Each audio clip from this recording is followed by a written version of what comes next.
Good evening, ladies and gentlemen. Welcome to this subject seminar on malignant liver tumors, which our student Hari is going to give.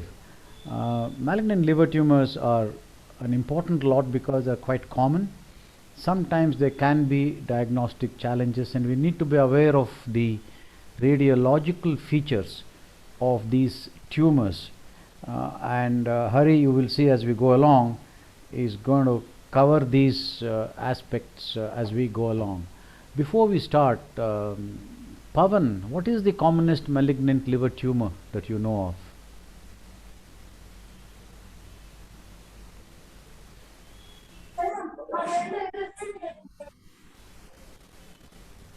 One unmute. Pavan, can you Sir. speak? What Yes, is sir. the commonest malignant tumor? Sir, commonest malignant tumor is lung cancer, sir. Malignant liver tumor. Liver tumor, sir. Metastasis, sir. Correct, correct. So you will see that Hari will start off with the management of metastasis. Please go ahead, Hari. Thank you so much, sir. Good. Sir, am I audible, sir? Yes, you are. Good evening, everybody. I welcome you all to the today's subject seminar. I'm Dr. Hari Saran, final DNB resident from Sagar Hospital. The plan for the talk is going to be few points about introduction and classification of liver lesions. And as like sir said, we'll start with liver secondaries, and then we'll discuss about hepatocellular carcinoma, then its staging and treatment. Finally, a few words about screening, and I'll conclude. So the liver is the largest organ in the body, which weighs about 1.7 kg, average 80 kg men. And regarding liver mass, it is defined as a focal solid or cystic lesion that can be differentiated from the surrounding liver parenchyma by imaging techniques. And liver masses present a relatively common clinical dilemma, particularly with the increasing use of various imaging modalities in the diagnosis of abdominal and other symptoms. And this differential diagnosis may range from a cystic lesion, a benign asymptomatic lesion, to a malignant neoplasm. And this diagnosis of focal liver lesion is based on a clinical background and imaging finding, and in some cases, it can be based on pathological analysis. So this is a classification of the liver mass, which can be a cystic or solid, and cystic can be parasitic, non-parasitic, and solid, inflammatory, and tumors. And today we are going to see this highlighted part, which is a malignant liver tumor. This is a classification of various benign and malignant tumors. As you can see, there are a lot of malignant liver lesions. To start with, metastasis, hepatocellular carcinoma, fibrolaminar carcinoma, and others. Today, we are going to see only about metastasis and hepatocellular carcinoma. The term metastasis denotes the development of secondary deposits. Discontinuous is the primary tumor, possibly in the remote tissues. And you may think, why metastasis first? Because common things first. Like I said, metastasis are the most common malignant lesions among the liver malignancies. And before this liver is the second most common site for the metastatic spread after the lymph nodes. And the primary sites, most commonly metastasis to the liver, comes from colon, which is 65%, followed by pancreas, breast, gallbladder, and other organs. Before we move to the management of liver secondaries, understanding this terminology is very important. Synchronous, metachronous, and precocious. What is synchronous? It means that it happens synchronously, like primary and metastasis detected at the same time, and metachronous is not synchronous, which means that metastasis appear much later than the treatment of primary, and precocious means that metastasis appearing before the primary is suspected. So it is very important to understand liver metastasis and its treatment.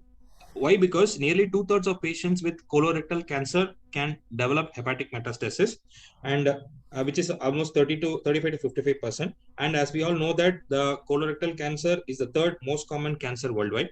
So calculating the numbers, it is a huge burden. And 25 to 50% of patients dying of cancer are found to have hepatic metastasis. Hari, Yes, sir. is there a time gap specified between the primary lesion and the detection of the secondary in the liver in the metachronous Yes, sir. component? It is 6 months, sir. Correct. It is more than 6 months, it is metachronous. Correct. Correct. Go on. So before I go on to the criteria for resectability, I just wanted to stress a point, particularly to the postgraduate, that why surgery is essential in particularly metastasis, liver metastasis. Why surgery for metastasis? This is because you have to understand that the surgical resection is the treatment of choice in patients with liver mets, mainly because the 5-year survival rates ranges up to 50 to 40 to 58%. In some studies, it says 76%. So the surgical resection represents the only chance of long-term survival in liver mets. So moving on to the first criteria is the ability to achieve the R0 resection with maintaining adequate liver parenchyma reserve. So there are previously it was not the liver metastasis numbers like 2 to 3 to 4 or size of the tumors which is greater than 3 centimeter. But now the criteria has been expanded, I should say, to involve any patient in whom all the diseases can be removed with a negative margin, who has adequate hepatic volume or reserve. Simply to say that you remove all the disease provided you have a functional liver reserve. And this disease needs to be completely resected. That R0 resection has to be done both intra and now even can be extrahepatic disease also. And criteria number 2 is that contiguous 2 segments with preserved inflow and outflow. The meaning of this is at least 2 adjacent liver segments need to be spared with a vascular inflow and outflow and biliary drainage. And the point I have mentioned here is greater than 20% normal liver and greater than 30% of damaged liver. It explains that the volume of the liver remaining after the resection should be at least 20% of the total estimated liver for a normal parenchyma liver, and 30 to 60% in liver which is injured or damaged liver by chemotherapy, or it can be steatosis or hepatitis. The most important point is that the R1 and R2 resection does not have any survival advantage. So these are the various criteria which is essence we have keep in mind before we move on to the management for the liver metastasis. Hari, Yes, sir. just hold on. Indraja, what does he mean by R1 and R2 resection? What is R0? He mentioned it, but let us hear you say that. What is R0 resection? Sir, R0 resection means like margin negative resection, sir. And Can you specify that some more? He actually mentioned that word as well. There is actually normal tissue around the margin. Okay? yes, A resection which includes complete resection of the tumor with some healthy margin around it. The distance of that margin, is it 1 centimeter, 2 centimeters? It's not defined, but it depends on the disease and the degree of malignancy or dedifferentiation, but normal healthy tissue around it. So what is R1 resection? sorry, sir, I'm not sure. Sure. Shall we ask somebody outside Sagar? Kushal, are you a postgraduate?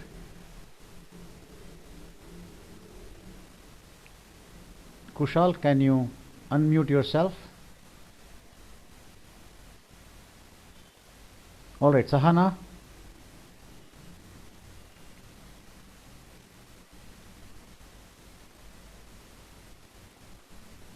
I don't know if they're really listening to me. Go ahead, Hari, give me the answer.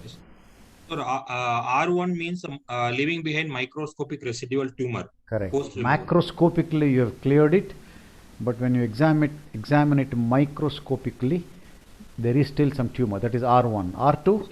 Macroscopic residual tumor is left. Correct. You're not able, even to the naked eye, you know that you have not taken the tumor out completely. That is R2. This is a standard terminology in oncology, not just liver tumors. It applies to any tumor anywhere. So please remember that very clearly. Okay, go ahead, Hari. I stress upon understanding and remembering these criteria, which is very important for liver metastasis. With this, I just move on to classification of liver metastatic diseases, which can be resectable or unresectable, which is amenable to conversion therapy, or unresectable, which is not amenable to the conversion therapy. So, very important thing about liver met is that mutation, which is there is a growing interest in directly assessing the tumor biology by molecular profiling. And why it is important? The tumor tissues usually genotype for KRAS and BRAF mutations. For example, in KRAF mutation, it is associated with very adverse response to chemo and worse overall and recurrent-free survival after the re-resection for recurrence. So sometimes it can be a question that whether aggressive management is required for particular tumor which spreads with lymph node. So it is left up to the multidisciplinary team to decide. So that is one important aspect of mutation testing. And other is that it helps in finding about the mutation which leads to the identification of chemotherapeutic agent which is used for the mutation. Janani, just go back one step. Janani, is KRAS and BRAF, is it applicable to all secondaries of the liver, or is it particularly or predominantly applicable to a particular metastasis? I'm not sure, sir. Sorry, sir. Hari? Colon cancer, sir. Correct. Which is It is. 65%. You see, the KRAS and BRAF mutations are studied in reference. It is done for many cancers, but predominantly to colorectal cancer, and this statement applies particularly to colorectal, colonic metastasis. Go on.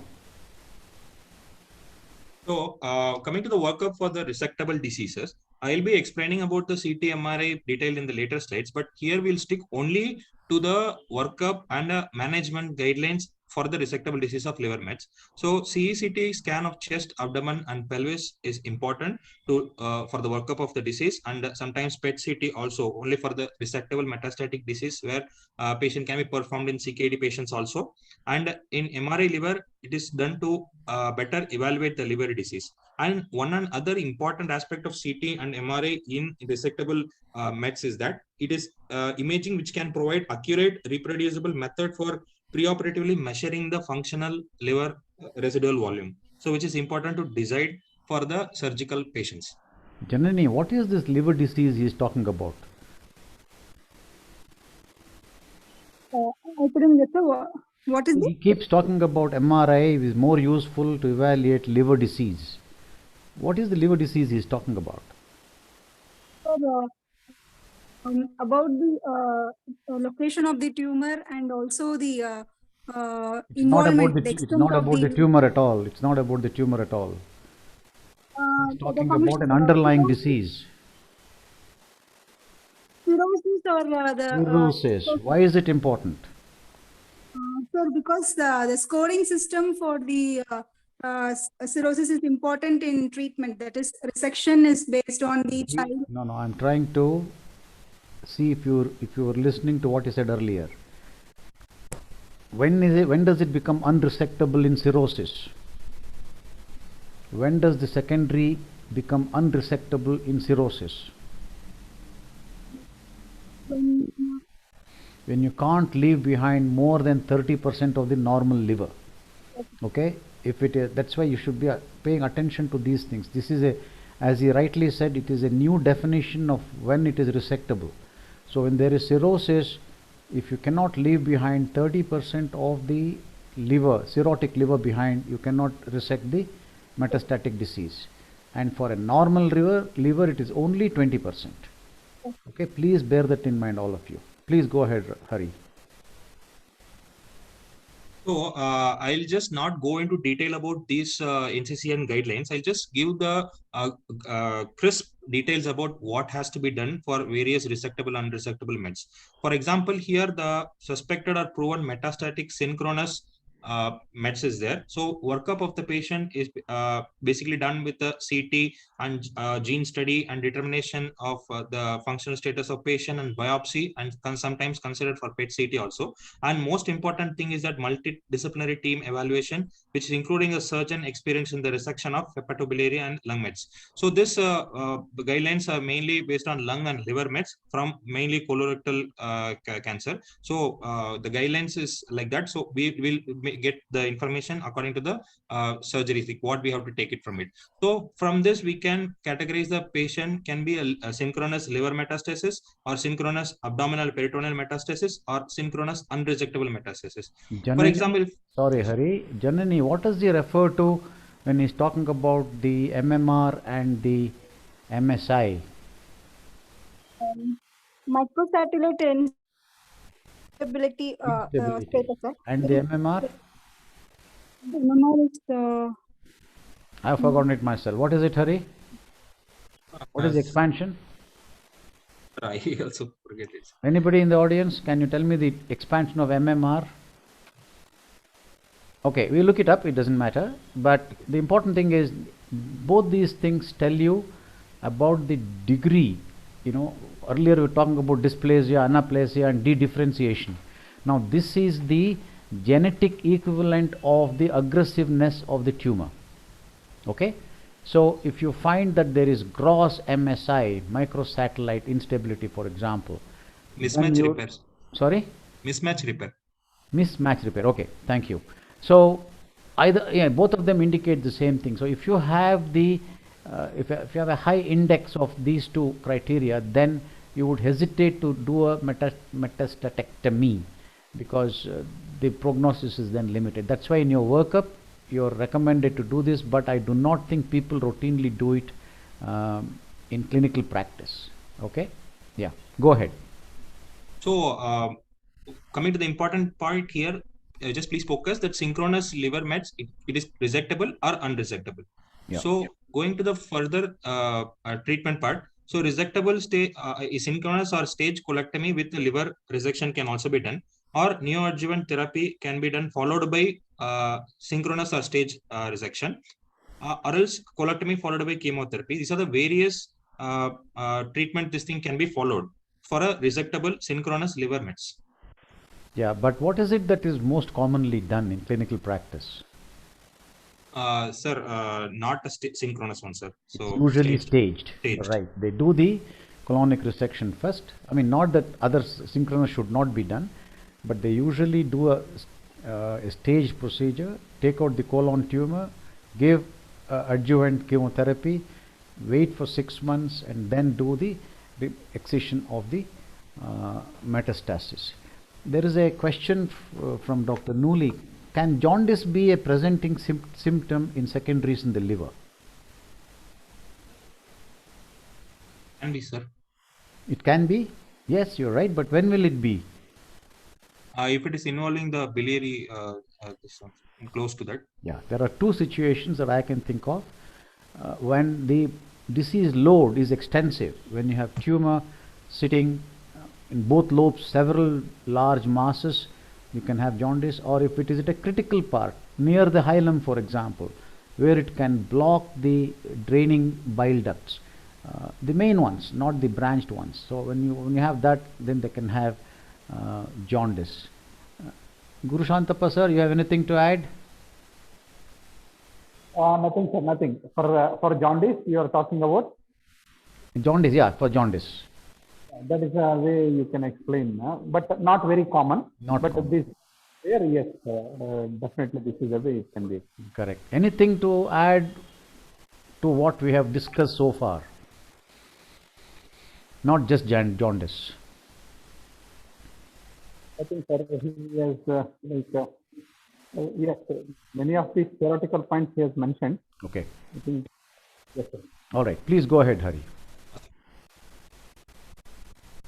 So, for the liver resection, for resectable tumors, only when R0 resection of primary and liver mets is possible with preservation of adequate liver function, it is done. So, either a single operation or a staged procedure, and most commonly staged approach is done. And this depends upon the surgeon's expertise, surgical exposure, and comorbid disease of the patient and complexity of the surgery. So, other than the resection, the role of ablation therapy for a small low volume disease, which can be done by radiofrequency ablation, which involves a localized application of conductive thermal energy to destroy the tumor cells, or even microwave. So, looking at brief points about the resectable synchronous, it can be clear colorectal metastasis are involved. So resectable, the thing is that we have to primary treatment for FOLFOX regimen, and then we have to adjuvant it, and actually the patient has to be restaged and then to further for analyze for staged or synchronous resection. So the essence here is that the patients selected for resectable tumors has to be given for a primary treatment and has to be restaged or look for the response to the treatment and then analyze for surgery. So in case of unresectable synchronous tumor, the same primary treatment has been given and patient has reassessed a response to determine the resectability. So if unresectable tumor becomes resectable, consider for a immediate or delayed synchronous resection. If the tumor is still unresectable, the progress of primary tumor, systemic therapy can be considered, and non-progress of primary tumors, again systemic therapy is considered. When looking at a metachronous resectable lesion, which I mentioned already, metachronous means it happens after 6 months. So in case any previous chemotherapy given or not given, we have to analyze. If it is previous chemotherapy not given, so we have to give chemotherapy and a resection. And if it is previous chemotherapy is given straight away, and resection and local therapy and observation with the systemic therapy plus or minus biological therapy. And if previous chemotherapy is given, the other arm which looking for it is a resection and followed by no growth or growth on the neoadjuvant chemotherapy. So this is a complex thing, but the essence is that the metachronous lesion, you look for previous chemotherapy given or not, and based on that, you follow the resectability with the restaging.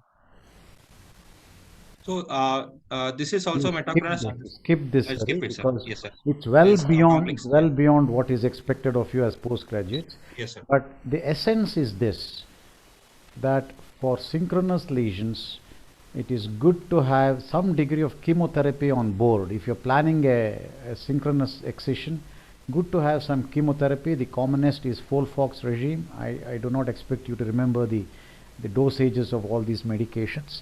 FOLFOX regime, and then do a synchronous excision. For metachronous lesions, it's a little more involved, but slightly so, nothing very complicated.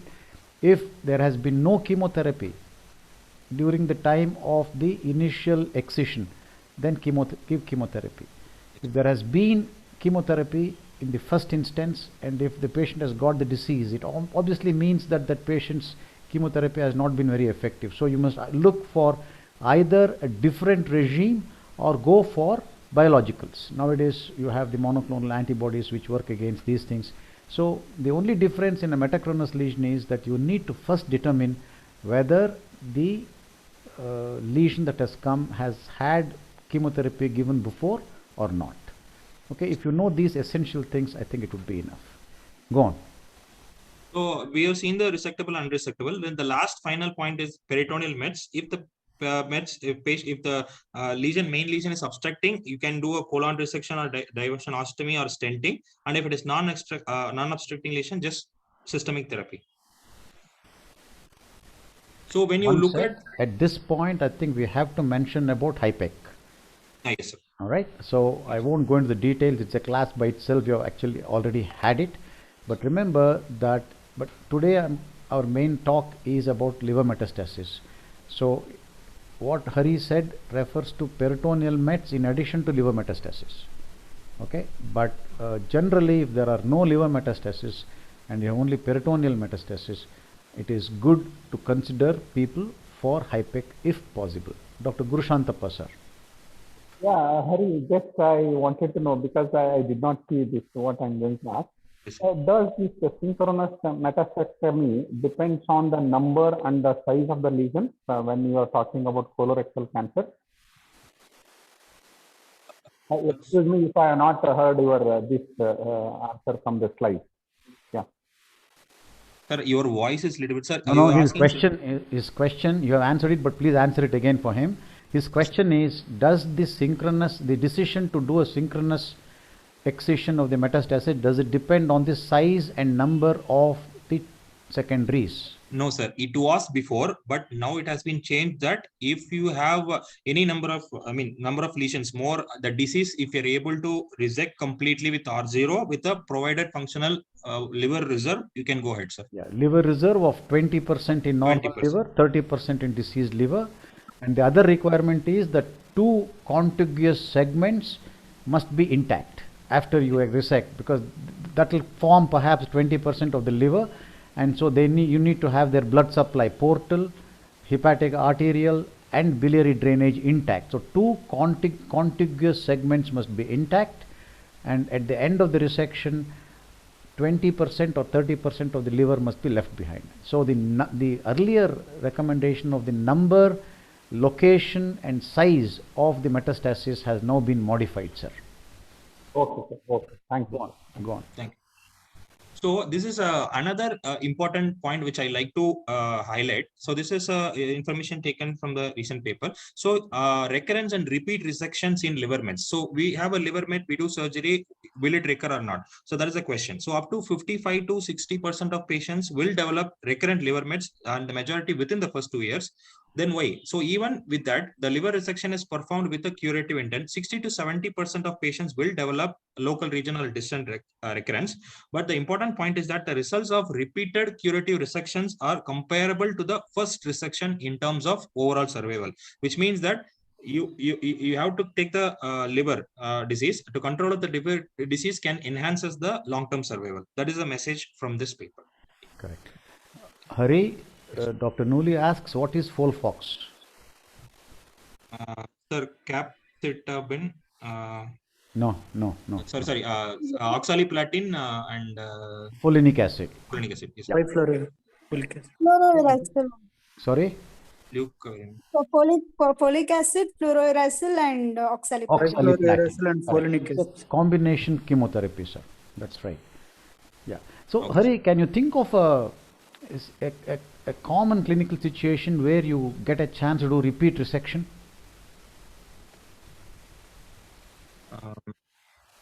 I'm asking this because one important issue you have not raised until now. That's why I'm asking this. Sir, before transplant. No. You see, many times clinically you will have a very small subcapsular metastasis. Okay? And so what happens, synchronous or metachronous, you just do a non-anatomical excision of that metastasis, maybe 1 or 2 isolated ones. Rest of the liver will be clear. Okay? So when you do that, then you still have substantial liver, and the disease may progress, and 2, 3, 4 years later you may have further metastasis in the liver. If that happens, then you get generally, that is the general thing, you get a chance to do a second resection. And there, as you have shown here, that it can be considered because it does add years to one's life. Carry on. With up to survival rate of 50%, sir. So it is considered.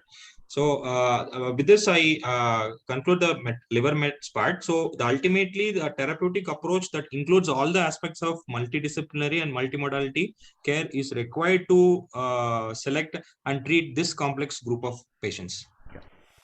Can I invite, before you start on hepatocellular, invite comments or questions from the audience, please?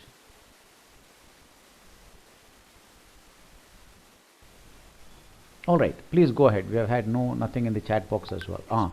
Dr. Nooli asks, what is the role for liver transplantation? Sir, liver transplantation in mets, it is not, sorry. Practically no role, sir. No roles. There is so much disease then that almost certainly people have attempted it, but you will see that there will be disease beyond liver, and so just replacing the liver would be futile, sir. Please go ahead. Hepatocellular carcinoma. So, hepatocellular carcinoma comprises an overwhelming majority of primary liver cancers with a steady rising global burden. So it is a primary malignancy of liver, and it is highest incidence in Asia and Africa, where hepatitis infection rate is high. And it is more happening in the developing countries than the developed countries. And with the increased age of the patient, the more the chances, and predominantly in patients with underlying chronic liver disease and cirrhosis. When you look into the etiology, it can be divided into modifiable and non-modifiable factors. And in the modifiable factors, there comes the hepatitis B and C. And chronic hepatitis B infection accounts for greater than 50% of cases of HCC worldwide. And hepatitis C, it has an interesting point that it increases the risk of HCC by 17 times. So number 2 is alcoholism, and there is a clear evidence that lifetime alcohol response correlates with the incidence of HCC. And with obesity and diabetes, it is likely to lead to significant increase in HCC with the background of non-alcoholic steatohepatitis. And finally, the dietary exposure to the fungal aflatoxin. And coming to the non-modifiable risk factors, mainly contributes less, comprises of hereditary hemochromatosis and alpha-1 antitrypsin deficiency and very mild about the Wilson's disease. So these are the modifiable and non-modifiable risk factors for HCC. So when you look at the clinical features, weight loss and right upper abdomen pain can be the most common presentation. And sometimes patient also be asymptomatic at the time of presentation, which can be picked up in the routine examination or scan. And worsening of pre-existing chronic liver disease patient, and that can be also a scenario, and it can present with an acute liver failure also. So on examining examining the patients, so the signs of cirrhosis can be seen like spider angiomas and periumbilical caput metastas, and sometimes hard enlarged palpable mass with hepatomegaly can also be appreciated. So the pathophysiology appears to be a multifactorial thing. When you look at the with multiple etiologies I have mentioned, it leads to the chronic liver disease and cirrhosis, and finally to the hepatocellular carcinoma with the background of other environmental factors and genetic factors. The essence about the pathophysiology is that all these factors basically causes repeated inflammation, which facilitates carcinogenesis, and HCC predominantly arises in the cirrhotic liver, where repeated inflammation occurs along with the happening of fibrogenesis. So inflammation and fibrogenesis are the words which predisposes to the liver to dysplasia and then to cirrhosis, subsequently to the malignant transformation. And regarding genetics, P53 mutation and beta-catenin appears to be the frequently mutated genes. So the patient, after the history and physical examinations are done, and it is complemented by the laboratory tests which may reveal the active hepatitis or low platelet count due to CLD or portal hypertension or cirrhosis or even hyperbilirubinemia. So these are the workup factors which we will see each one in detail. So multiphase CT, liver, AFP, biopsy staging, and disease severity and etiology. Hari, So, yes, sir. Dr. Nuli makes the point that jaundice can be a presenting symptom of HCC. Yes, sir. It is true, but most of the time it is perhaps pain, mass, which are more common than jaundice. Jaundice, as we mentioned in the context of secondaries, depends on the size and the location of the tumor. Please go ahead. Yes, sir. So moving on to the workup of HCC patient. So it's for example, picked up in screening. So with the risk factor, like I mentioned, so ultrasound and AFP are the two important arms of the screening of patients. So for example, if in the three scenarios, first, if ultrasound is negative, so the patient with the risk factors of HCC can repeat ultrasound and AFP in 6 months. And the second scenario, ultrasound with less than 10 mm nodule and repeat ultrasound FFP in 3 to 6 months. And final scenario is that AFP is positive or ultrasound greater than or equal to 10 mm is there nodule. So additional workup is required. Just one sec. Let's involve Arushi perhaps. Arushi, why is this dilemma at all? You know, US negative, ultrasound negative, repeat ultrasound AFP. Okay, there is a nodule less than 10 millimeters, that's 1 centimeter, repeat it. Why is there even this consideration? Sir, because ultrasound is all radiologist dependent, operator dependent. That's one. But even more important than that, and AFP, because the course of the disease, so it will take time for a growth to show up.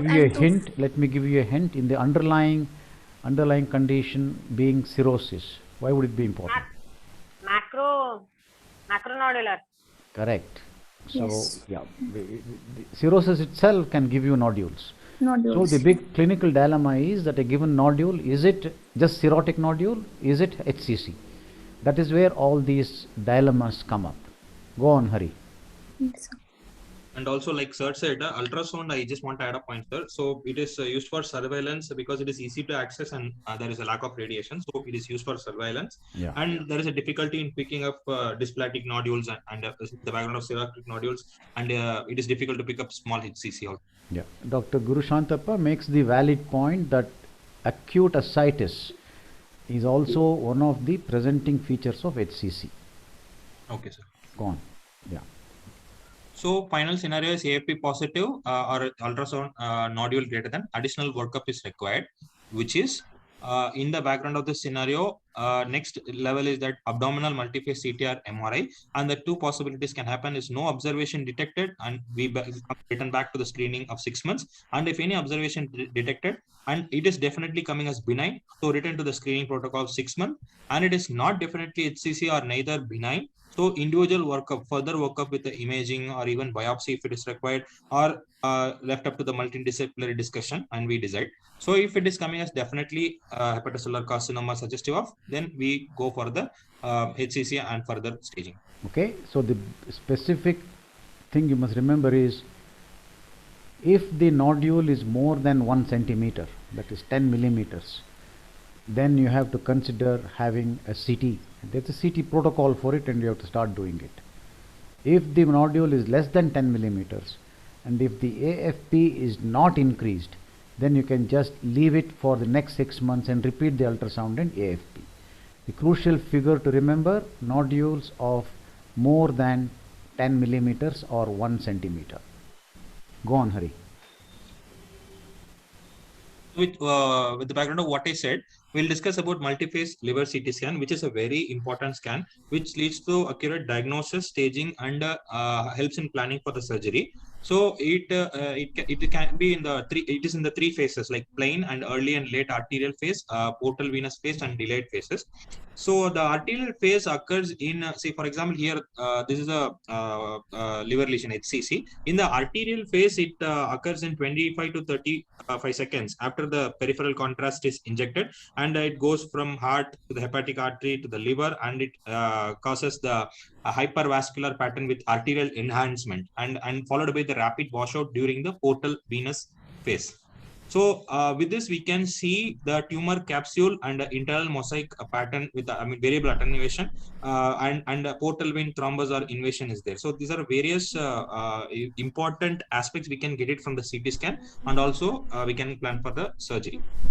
Pavan, do you know of a different pattern in a contrast enhanced CT in a different disease? Sir, Can you think of a different pattern from what Hari has described for HCC in a different disease on the same examination, on the CECT examination?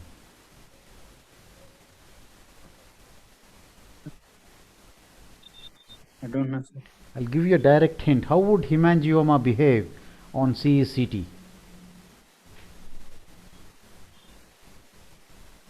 Sir, arterial phase enhancement will be there, sir.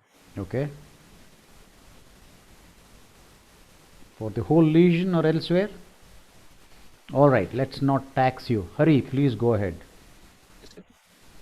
Rapid washout won't be there.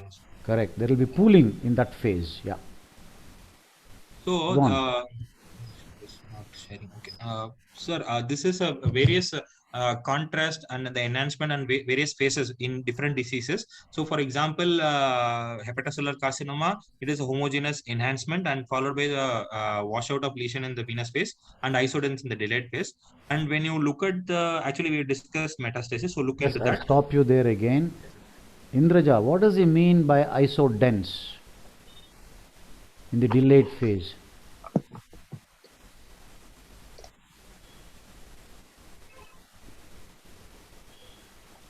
Remember, this is a CT examination. So, what does the density, or what are the units that, what units are there in CT examination? What are they called?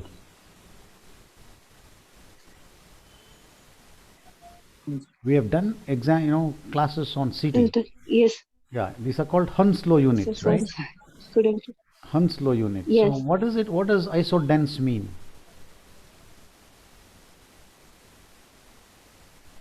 How is it different from low attenuation? You see, please, you must give importance to these terminology. You don't need to know the great details of CT, but you must know the principles.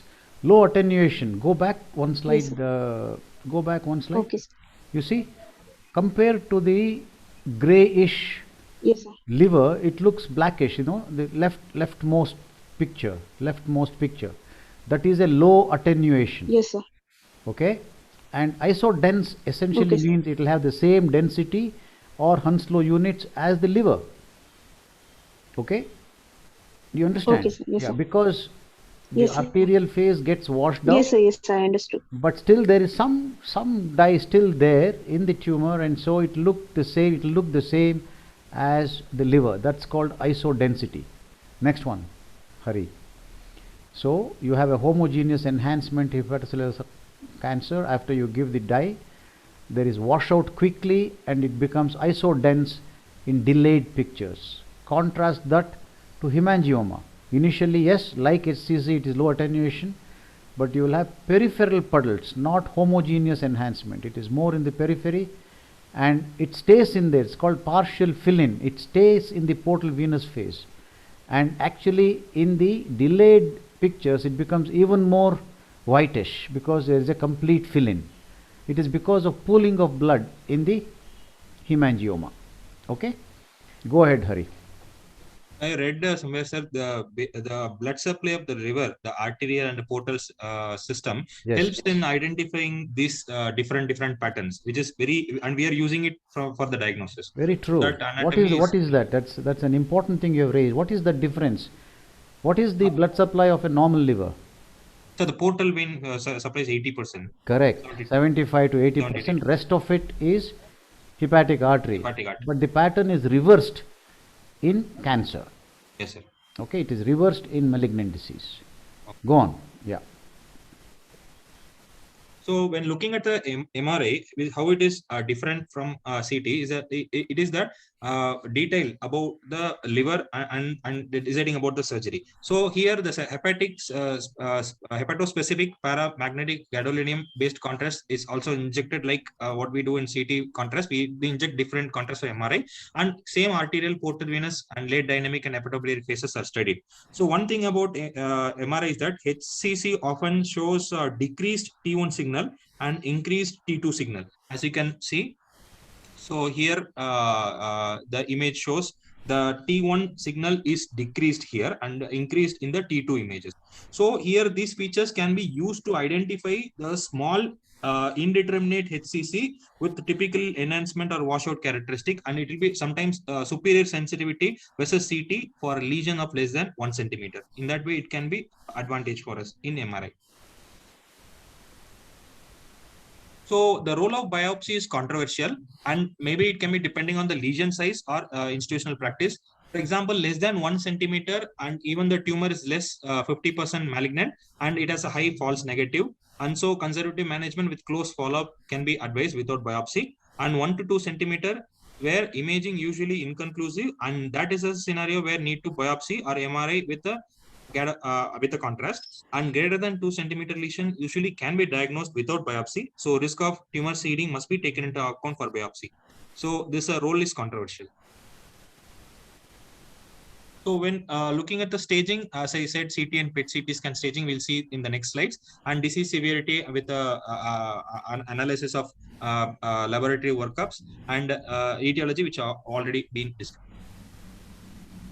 So moving on to the workup of HCC, once the HCC is confirmed, so multidisciplinary evaluation is very important with all the blood parameters, AFT, and also referring to the hepatologist. So here the scenario can be 4 different scenarios. One can land it to potential resectable or transplantable tumor or unresectable tumor, or else the tumor is confined to the liver, but it is inoperable based on the performance status or comorbidities. Or number 4, it can be a metastatic disease.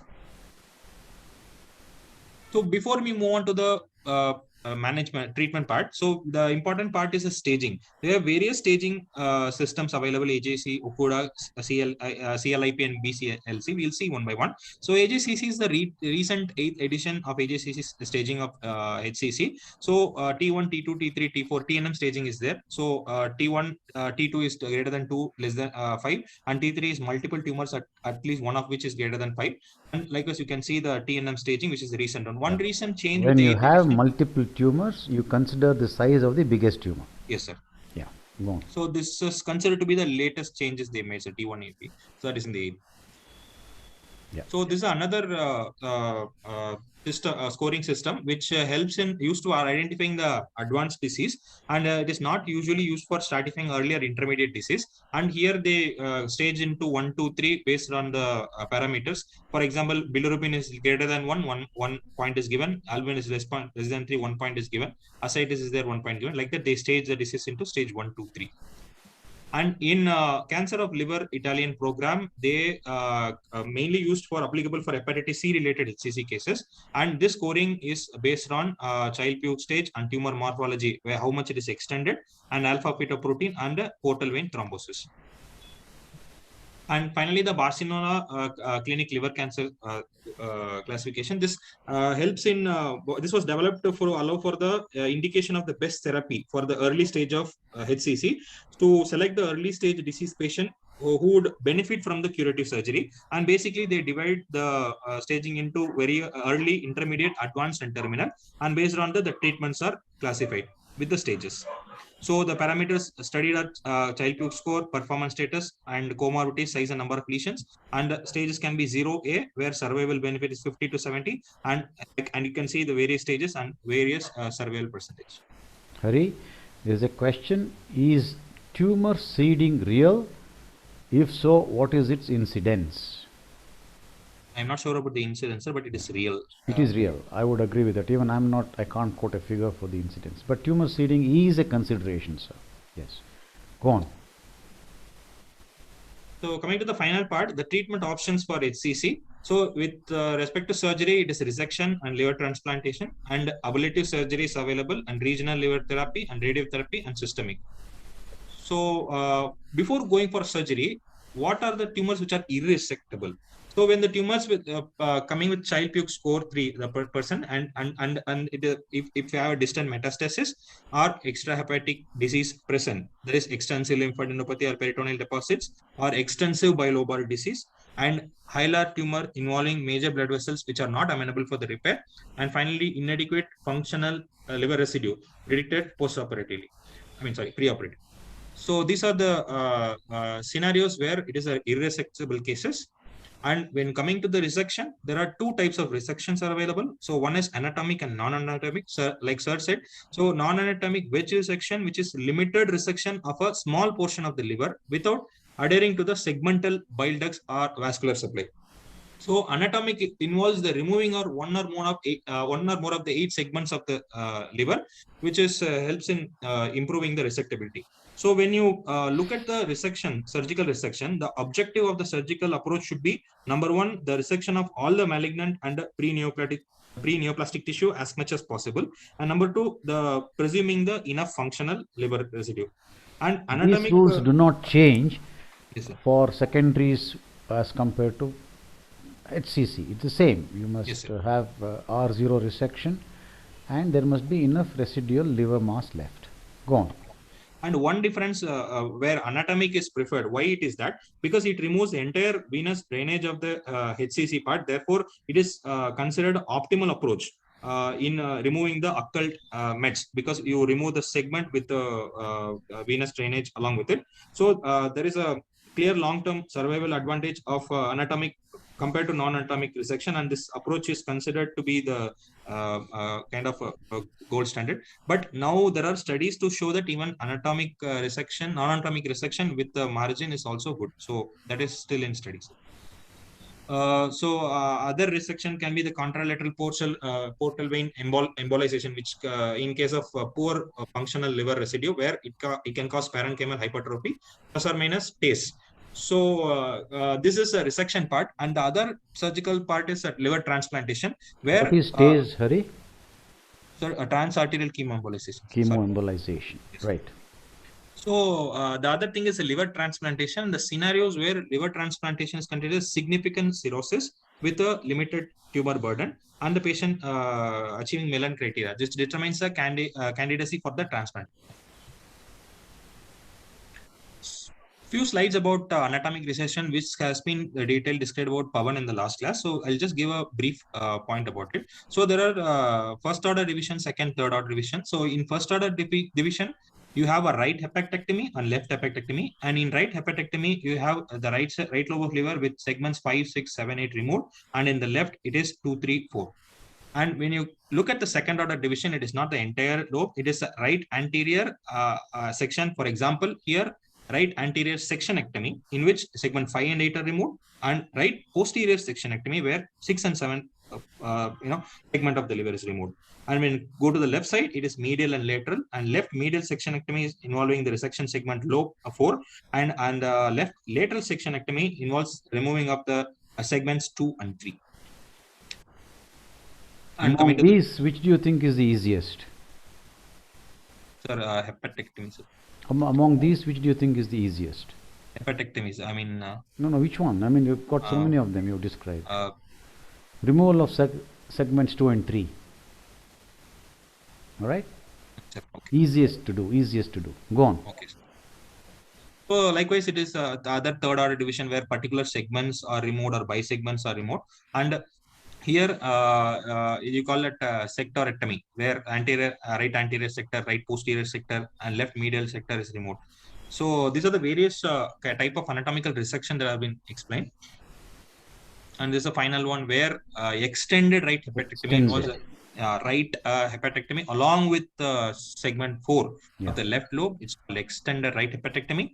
And likewise, left hepatectomy, when it involves 5 and 8 segments, called extended left hepatectomy. Yeah, postgraduates need not get overwhelmed by this. Nobody's going to ask you all this, but it is good for you to know that with the understanding of the segmental anatomy of the liver resection is becoming more and more sophisticated, and single segments and combination of segments can be removed. But the principle remains the same. Take out R0 resection, leaving behind enough functional liver. Okay, carry on, Hari. So one point about the non-anatomic resection, I found this paper. So this impact of surgical margin on the prognosis of early hepatocellular carcinoma. Here the liver resection with a more than 2 mm surgical margin distance, like wide margin group, led to a better 5-year survival than and a 5-year survival and overall survival. So right, compared with the resection of less than 2 mm. So which means that with adequate margin, the non-anatomic resection also helps in, but with a more margin. Less margin contributes to less 5-year survival and disease survival. So many studies results shows that same kind of results, that a wide margin resection resulted in better clinical outcomes than a narrow margin resection among patients in the early solitary HCC.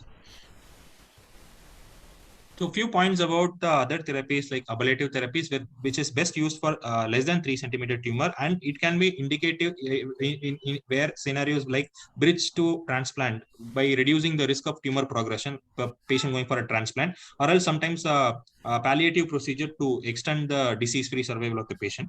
So it can be done by percutaneous, laparoscopic, or open surgery. Please note that that is not OS, overall survival. So when you offer the treatment to the patient, it is but right that you say that you can have a disease-free survival, perhaps a better quality of life. Even that is not proven, but definitely do not expect an extension of life. Okay, that is something which you have to say during your informed consent process. Go on. So the other options like thermal, radiofrequency ablation, microwave ablation, and cryoablation, chemical, electrical, these are the various other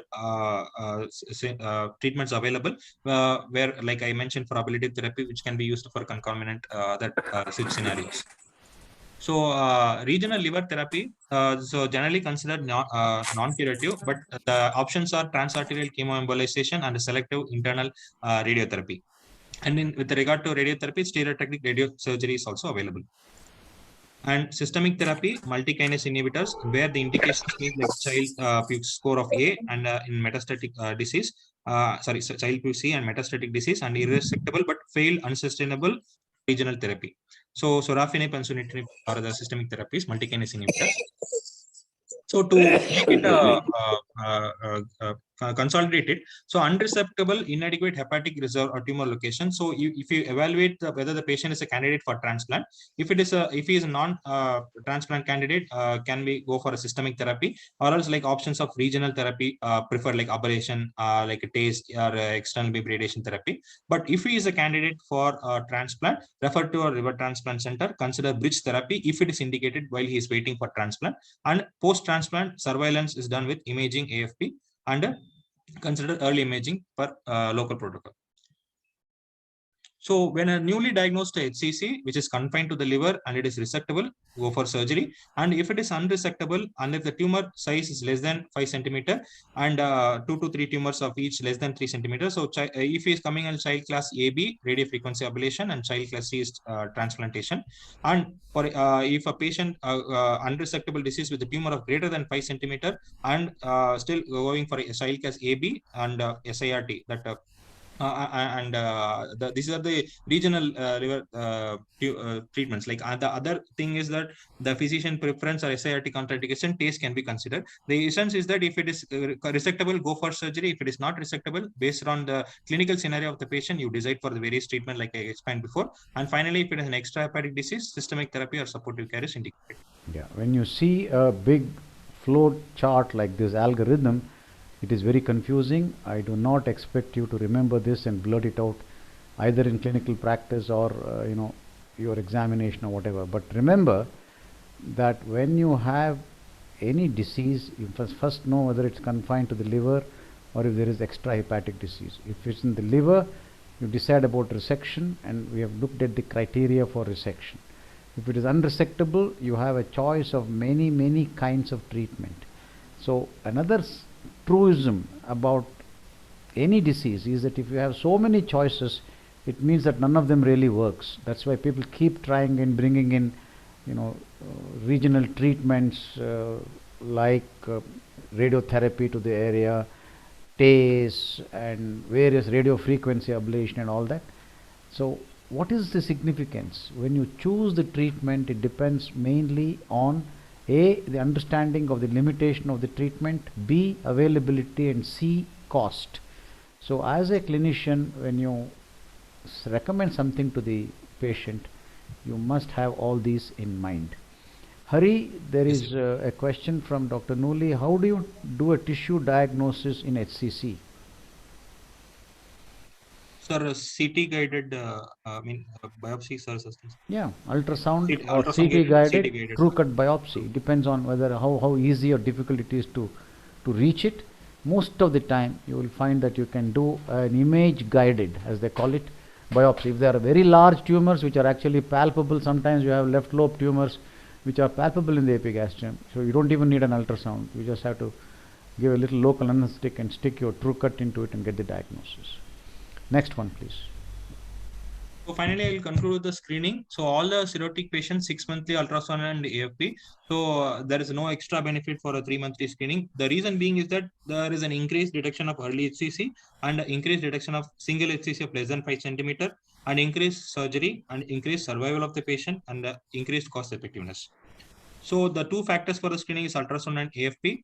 And ultrasound, why? Because like I explained, low cost, low risk, non-invasive, and accessible, and also and have a range of echogenicity, and significant arterial blood supply and neovascularization can be picked up.